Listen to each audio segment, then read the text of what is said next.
The second edition of the college football playoff was a resounding success, with number 2 Alabama defeating number 1 Clemson in a thriller. But once again the question has arisen: is a 4-team playoff too small? To answer this question, I have decided to conduct my own 8-team playoff using the Operation Sports 2015-2016 roster for NCAA 14 for the PlayStation 3, which link can be found in the description below. The 8 teams I have decided to participate include the 5 Power Conference champions, which are number 1 Clemson out of the ACC, number 2 Alabama out of the SEC, number 3 Michigan State out of the Big Ten, number 4 Oklahoma out of the Big 12, and number 6 Stanford out of the Pac-12. Additionally, there are 2 at-large teams, which are number 5 Iowa and number 7 Ohio State, both out of the Big Ten, and finally a group of 5 representative, number 18 Houston out of the American. We're going to start things off in the Liberty Bowl between number 18 Houston and number 1 Clemson. Midway through the first quarter on Houston's opening drive, quarterback Greg Ward Jr. looks for a target but throws an interception. That interception leads to this Clemson field goal. Late in the first, Clemson quarterback Deshaun Watson hits wide receiver Hunter Renfrow for a 6-yard touchdown to go up 10-0. After a punt that pins Houston deep in their own territory, quarterback Greg Ward tries to make a big play, but ends up throwing his second pick of the day. That interception leads to this 5-yard Deshaun Watson touchdown. With only seconds remaining in the first half, Houston shows some life, throwing a 44-yard touchdown to cut the lead to 10. After forcing a punt on the opening drive of the second half, Houston find themselves in the red zone, but this broken play turns out to be costly as Ward is injured on the play. Backup quarterback Adam Schultz comes in the game and throws a beauty, which is dropped by the tight end, which leads to a Houston field goal, cutting the lead to 7. Clemson will respond with a field goal of their own, bringing the lead back to 10. On the ensuing Houston drive, quarterback Greg Ward returns to the huddle, but fans might have wished he hadn't, as he throws his third pick of the day. The Houston defense stands strong and only allowed the field goal off that interception. Early in the fourth quarter, Clemson finds themselves on the 50, and Deshaun Watson will take this read option all the way for the score.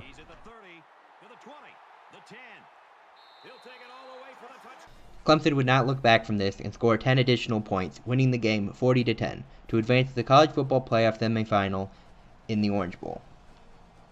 We now move on to a rematch of one of last year's college football playoff semifinal games, with number 7 Ohio State taking on number 2 Alabama. On the opening drive, Alabama is faced with a 4th and 7 deep in Ohio State territory, and some bad blood still must exist from last year's loss as they elect to go for it. Unfortunately, Jake Coker's pass is intercepted. Ohio State capitalizes off the turnover with this 4-yard J.T. Barrett touchdown run. Midway through the second quarter, Alabama responds, not with Heisman Trophy winner Derrick Henry, but backup running back Kenyon Drake to tie the game at 7.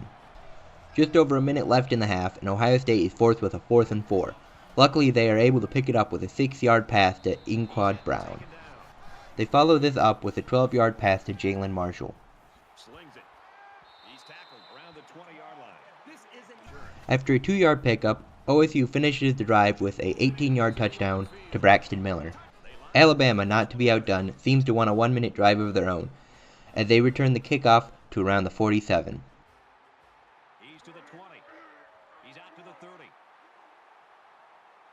He's pushed out of bounds. They follow up the big return with a 29-yard pass to O.J. Howard.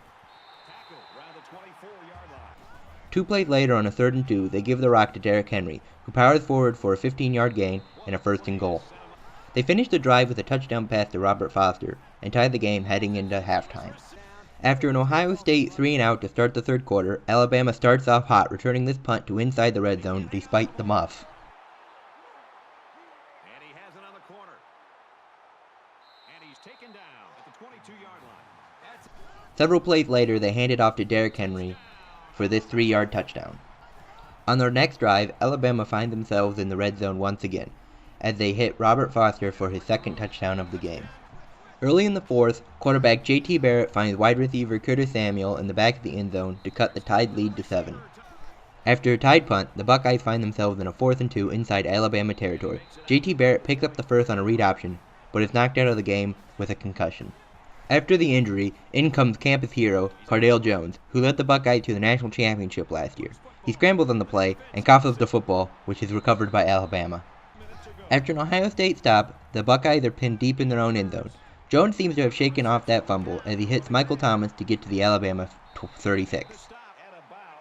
After a spike, he then hits Nick Vannett to get to the Alabama 25. After picking up 0 yards in the following 3 plays, the OSU offense seems to have hit a wall, as they are now in a 4th and 10, which Jones throws up for the first, but is picked off by Alabama, seemingly ending the game. Alabama wins the rematch 28-21 off a game-clinching interception of last year's playoff hero to advance to the college football semifinal in the Cotton Bowl. Let's now move on to the Holiday Bowl, where number 6 Stanford is taking on number 3 Michigan State. Let's start things off in the middle of the first quarter where Stanford quarterback Kevin Hogan hits wide receiver Daniel Marks for a 6-yard score. Spartans fire back with a 1-yard score to knot things up at 7 early in the second. Stanford would respond on their next drive with Hogan throwing his second touchdown of the day.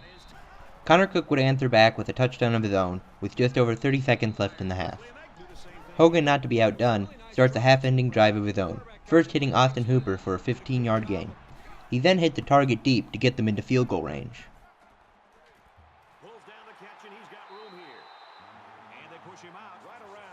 Stanford would capitalize off the play as they would make the field goal to go up by 3 at the half. Midway through the third, L.J. Scott capitalizes off the screen pass and makes it near the goal line. Despite the good position, Stanford's defense stays strong, and State is only able to come away with a field goal on the drive. In response to a once again tied game, Kevin Hogan throws the third touchdown of the day, this one a 72-yarder to Raymond Wright. After what was another Stanford stuff, Michigan State faces a 4th and goal at the start of the fourth quarter. They elect to go for it, but Connor Cook is sacked on the play. Stanford would end up missing a field goal later in the quarter, but this is unimpactful as they would hold on to win 24-17 and head to the college football playoff semifinal in the Cotton Bowl against number 2 Alabama. We now move on to the Independence Bowl between number 5 Iowa and number 4 Oklahoma. We start midway through a scoreless first quarter and Oklahoma is faced with a 4th and 1 near the red zone. They elect to throw and the pass is dropped, thus forcing a turnover on downs. Iowa would capitalize on this turnover with this 1-yard run at the end of the first. Oklahoma would trim the Hawkeye lead to 4 with this field goal. After an Iowa 3-and-out, Oklahoma find themselves in a goal line situation, and this time they come away with 6 as they get a 4-yard touchdown run. Near the end of the first half, Oklahoma once again find themselves in the red zone, and once again score on the ground with a 12-yard touchdown run. A strong Iowa drive sputters at the end of the half, and they end up with nothing as they miss this field goal and go into the half down by 10. Early in the third, Baker Mayfield goes deep and finds Jeffrey Mead for a 48-yard score. Another strong Iowa drive sputters, but this time they are able to come away with the field goal. With Oklahoma poised for another strong drive, Iowa is able to snag away one of Baker Mayfield's passes on the sideline. In an attempt to make up for the interception, on their next drive, Mayfield hits Westbrook for a 53-yard gain. That play eventually leads to this Oklahoma 2-yard score. Another Iowa drive dies near the Oklahoma red zone, and this time they are forced to go for it. Unfortunately, C.J. Beathard's pass is intercepted at the back of the end zone. Oklahoma would finish the game with this 11-yard touchdown throw from Baker Mayfield. Oklahoma wins it 38-10 to advance to the college football playoff semifinal at the Orange Bowl against number 1 Clemson. With both number 1 Clemson and number 4 Oklahoma winning their college football playoff quarterfinal games, the same two teams have arrived at the Orange Bowl, which means the same result occurs. So once again, number 1 Clemson makes their way to the national championship. We now move on to the second college football playoff semifinal game in the Cotton Bowl, as number 6 Stanford is taking on number 2 Alabama to see who gets to play number 1 Clemson in the national championship game. After Stanford's opening drive halts in the red zone, they are forced to kick a field goal. After both teams punt, Alabama once again has the ball, and quarterback Jake Coker hits O.J. Howard for a 56-yard touchdown pass to go up by 4. Early in the second, Alabama's Coker has another big play, this time a 44-yard touchdown pass. With Stanford nearing the red zone, the Alabama defense pressures quarterback Kevin Hogan, forcing him to make a bad pass, which is intercepted. With just over a minute left in the half, Alabama capitalizes off the turnover with a 34-yard touchdown pass to O.J. Howard, his second of the game. In a desperate attempt to not be blown out, Kevin Hogan goes deep and finds Stallworth for a 59-yard touchdown to cut the halftime deficit to 11. A strong goal line stand forces Alabama to kick a field goal. In the first play of the fourth quarter, Stallworth gets his second touchdown of the game and cuts the Alabama lead to 7. A stiff Alabama defense forces Stanford to kick a field goal in the red zone midway through the fourth quarter, allowing Alabama to keep the lead. 4th and 10, around a minute left.